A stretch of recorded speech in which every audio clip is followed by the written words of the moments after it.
Okay, here's how to make a really nice battery for your 1S ultralight. It'll be lighter than your typical cell that you buy, and it'll probably give out more power as well. Okay, so these are 70 milliamp 1S LiPo cells, 20C as you can see. These are from Hobby King. I'll put the links down below. And these are the typical 1S extension cables. We're going to clip off an end here and use that as the connector.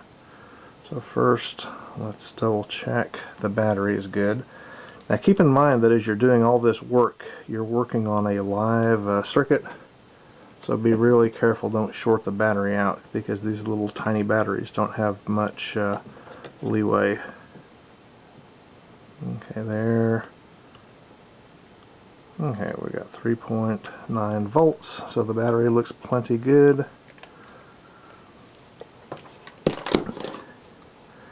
Now what we're going to do, this is the extension, this is the end that'll go on to the battery. So we'll just clip it off, maybe just a little bit under a cm. And we want it short so that it's nice and light and doesn't have a lot of excess wire sticking out.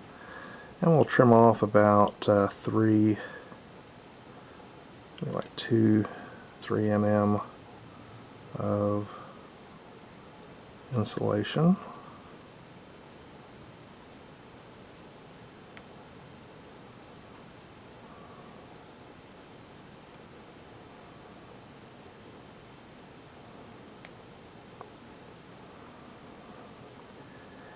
And the procedure is pretty straightforward.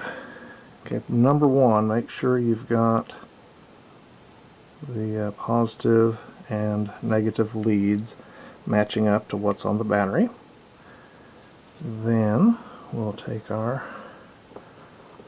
iron. Oh, there's a little piece of tape. Be sure and get that off.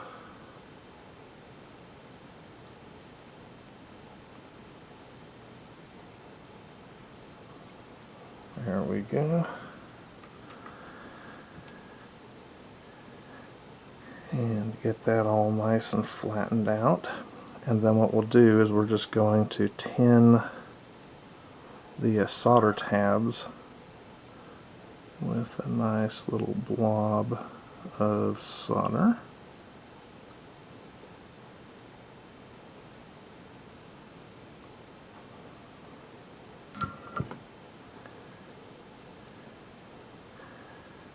And then we're going to tin the wires.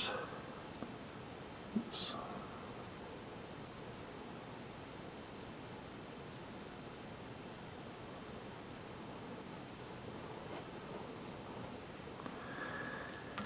And then making sure we've lined up the plus and the minus.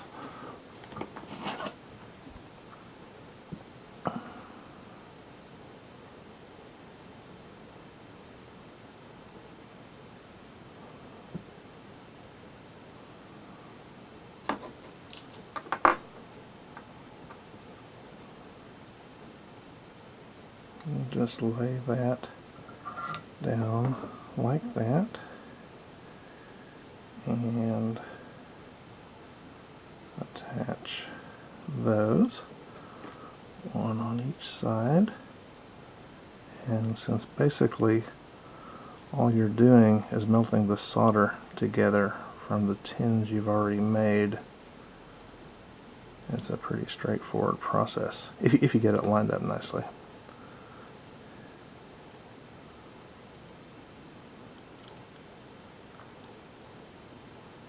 Okay, there we go.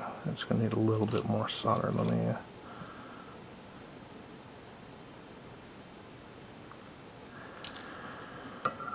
okay, that looks fairly good, and that's fairly tightly attached, definitely as tight as you'll ever need to pull it.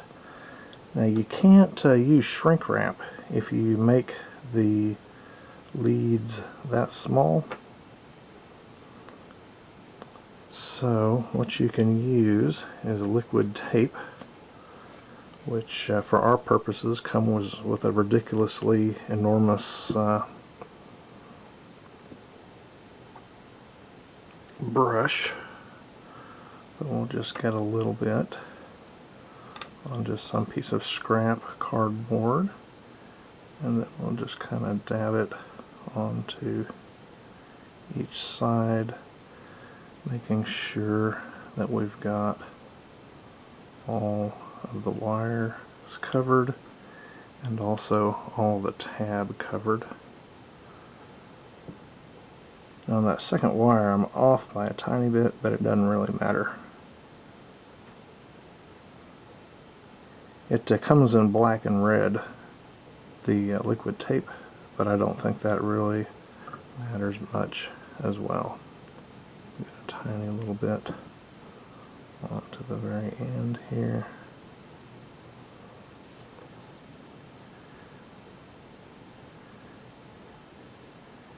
That's good.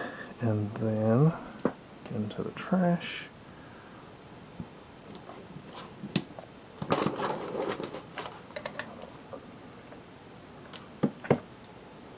And we can check the soldering job.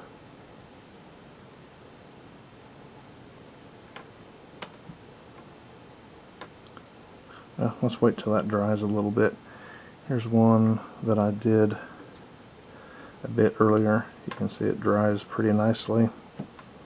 And once you're done, just check, and you can see that that is done pretty nicely, and it's really light, just a couple of grams, and that'll work really well. It's cheaper than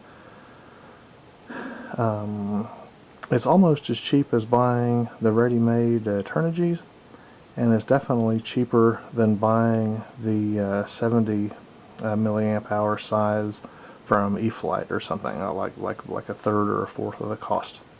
Anyways, that's how I've gotten a lot of questions about this, and that's how I do it. This one will be dry in 20-30 minutes, and I'll take these out to fly tomorrow.